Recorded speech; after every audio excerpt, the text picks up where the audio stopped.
Am I going live? Is it working? Can you see me? Can you hear me? I should hope so, because there's nothing much I can do about it if you can't. So, I'm going to do a couple of poems for you.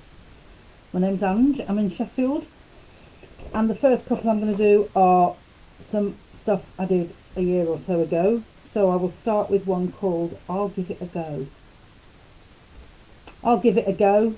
I'll chat about stuff that annoys me or pisses me off. The Tories, the Liberals, the left and the right, they all want to govern, to rule, to dictate our morals, our proclivities, our spending, our lives. Well, I don't agree. We ought to be free, to do as we please without causing grief. If you vote, you get a government, and just look what we've had in the last 40 years. Thatcher was a twat, but she owned it.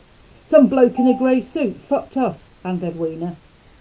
And Blair and Camo, the pig lover, just lied. And Brown just isn't really worth mentioning. May made a joke out of not being a bloke. She had one job to do, deliver Brexit.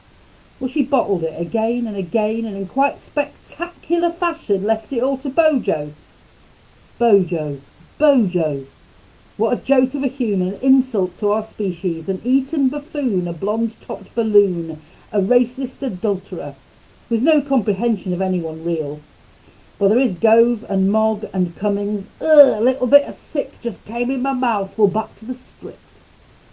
The poor and the homeless and the sick and the infirm, the addicts and prisoners and misunderstood, the queers and the foreigners, the disabled and the poor. Have I mentioned the poor?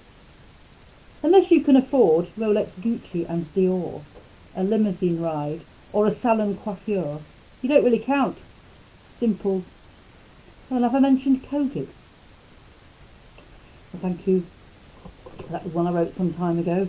I do have a poem on the bottom of this page, which you can't see from there, but it is my poem to Eagle, which I shall save for later.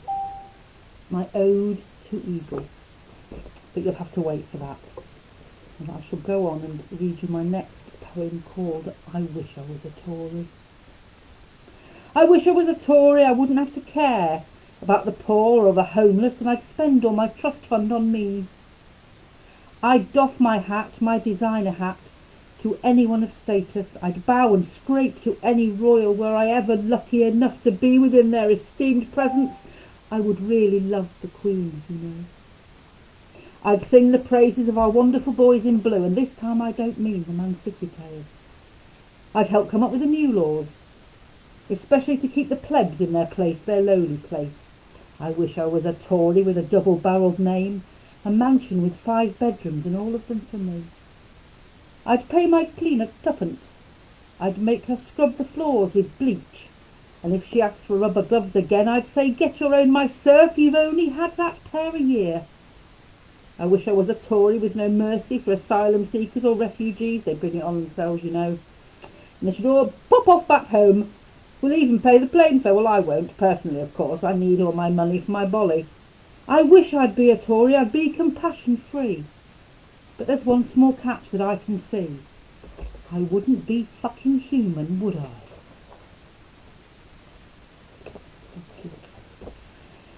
And now for one of my, as mentioned earlier, well, I did say in some sort of lie that I quite liked the Royals, but I fucking don't. So I'll read you a poem I wrote about the Royals. Surely the Royals should get more support. Maybe more cash or a private resort. A hideaway home where they'd be all alone with their secrets, a masseuse and some snort. Surely privilege brings many fabulous things, like free strippers with whom to cavort. Like, let's mention no names, but great dangerous games rely on no way getting caught. They ain't like that no more. You laughing stock, you total cock, you prince without a brain. The only hope, you total dope, is the end of your royal domain. No more kings or queens, no more relics and pretentious has-beens, getting money from taxpayers for the random clash of egg and sperm. Go live in social housing, you bunch of grasping snakes. Take your 73 English pounds a week and see how you like your lives now. Is it time for the poem to Eagle yet? I don't know. I think you need to wait for that. I think we can can save it for later. Maybe I won't have time to read it, who knows. I'm now going to read a poem that I didn't write, but it's got pretty cool words, so I shall go. It's called Is This the World We Created? Just think of all those hungry mouths we have to feed. Take a look at all the suffering we breed. So many lonely faces scattered all around, searching for what they need. Is this the world we created? What did we do it for? Is this the world we invaded against the law? So it seems in the end, is this what we're all living for today, the world that we created? You know that every day a helpless child is born, who needs some loving care inside a happy home. Somewhere a wealthy man is sitting on his throne, waiting for life to go by. Oh, is this the world we created? We made it on our own. Is this the world we devastated, right to the bone? If there's a God in the sky looking down, what can he think of what we done to the world that he created? That is a Queen lyric and was written by Freddie Mercury around the time of Live Aid, apparently, when he'd seen what was going on. And if anyone doesn't know already, I am a bit of a Queen fan. Now then, I've got a few more that I've written a little bit more recently. And I could do the Eagle poem, but I don't know. Now we'll wait. This is more prose than poetry, and it's called What If? What if Jeremy Corbyn had skived off 5 Cobra meetings while there was a national emergency? What if someone else had been PM while the NHS struggled with a lack of PPE funding, ventilators? If it had been a left-wing government that ignored offers from British firms already making ventilators, only to give the contracts to people who donated to their political campaign and then produced nothing? Imagine if any other government had revised the numbers of ventilators it was going to supply down from 300,000 to just 30. If the left had decided not to carry out proper mass testing or contact tracing. What if a Labour government had kept the airports open so 15,000 people a day could flood in from all over the world with no checks or quarantine? Imagine the furore if Diane Abbott had got in public and been the one to say, through the government's ongoing monitoring and testing programmes, as of 9 a.m. today, there have been 300,034,974,000 tests carried out. But it wasn't, was it? It was some other bitch. Imagine if a pensioner had raised millions for the NHS, while a Labour Prime Minister sat on his hands and did nothing other than shack up in his country retreat with his girlfriend, having left his wife while she was in hospital having chemotherapy. But of course it's the Tories, so it's all right. Look, there's Bojo, or Bongo, or whatever you want to call him, doing the thumbs up sign, so you know everything's just fine. Do you want to buy a badge? Oh, thank you. So I don't know, I'm probably not going to make the full 15 minutes, but we'll have to see. I've got a couple more that I've written before we get on to my ode to Eagle. I think we'll do another one. This is called Walking with Julie, 1978. And for obvious reasons, my school friend was not actually called Julie. This is just a way to have written something in her memory. She's no longer with us. She left this earth in her early 40s due to alcoholism and drug addiction, but this was when I knew her, when we were 16 or 17. Walking with Julie, 1978. Julie said her father never understood her and her mother was afraid to try. Some days when I met her at school she'd have a bruised jaw, a thick lip, or pains where her old man had beat her where no one could see. I understood her better than her old man, the bullying shit. I knew she was worth more than he or her mother would ever be. Yet who was I to think or say what, when to her they were all she had, all she knew of parents and parents' love or care. We walked to school side by side, talking of our own weekend breaks, of what we did or didn't do and where and with whom.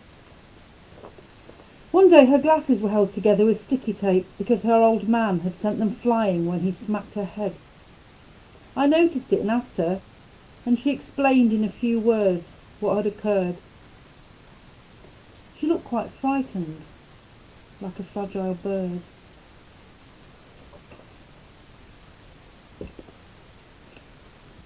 Sad. Have I a drink somewhere? I shall raise a glass to Julie. Don't read anything into the picking of that name. Ode to Eagle. Well, this is my final poem, and it's quite a long one. So I think I might do Ode to Eagle now. I don't even know if he's watching. I don't even know I can tell if Eagle's watching. But I shall read to Eagle. Every day you insulted me. Today you did not. I feel insulted.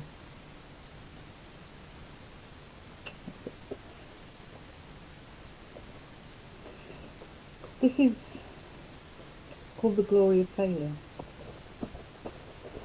And I wrote it some time ago, and looking back on it, and I have changed it a little bit, I realised that I wrote it from the perspective that it's about a homeless man, and I realised that I've written it by keeping the gender male, and obviously this works, for all people, and I've not changed it to who or they or anything, because I don't think it sounds as good personally. How long have I been going? Probably not long enough, but still. Right, so this is called The Glory of Failure, and this, I will say, please donate to Pump for the Homeless, please give some money to the kids at Hope Orphanage, and thank you to everybody that went on before me, and to everyone that's coming up later. And have you got your raffle tickets? Because you really should have. If you haven't, go on the link, buy a couple of raffle tickets. You never know, you could win a Pump for the Homeless face mask. You just never know. So bear with me while I read The Glory of Failure. It's just shit with sugar on. Jam and cream without the scone. Because when he's begging out in the street and your eyes happen to meet, those eyes that look down to him on the ground, and as you put a small coin in the cup, just remember who is the one looking down and who is the one looking up. And for all those who pass by while shedding a tear, don't worry, my dear, he's made enough for his gear and more than enough for a gutful of beer. I know what you'll say, he wastes his life away, like he's wasted this day, but he'll say, I made enough to pay for my addiction, the seduction which leads me to say, that's the glory of failure. He saw an ad for a job paying quite a few bob. He wouldn't have got it. No sugar, just shit. And he didn't bother trying. He went back to lying on his bed. And he went back to getting out of his head. When all's done and said, he's just a no-hoper, a drugged-up old doper. That's the glory of failure. If given a chance, a second chance, a last chance, to get his brain round to thinking, I think I'll stop drinking, I could get off the gear, I could get off my rear. I could send my CV to employers, those unemployment destroyers. He could have a meaning instead of this leaning he has towards self-destruction. He could get a job on a site in construction. So many things on the doorstep right here, but really he'd much rather get shit-faced on gear. And yes, that's the glory of failure. He should get himself well, move out from this hell. But what the doctors have said, in 6 short months he'll be dead, so he plans to make tracks. No, not those made by needles. He's going to wheedle his place into a hospice, where he be looked after for once, too little, too late. But hey, what the hell, he's a Guardian reader.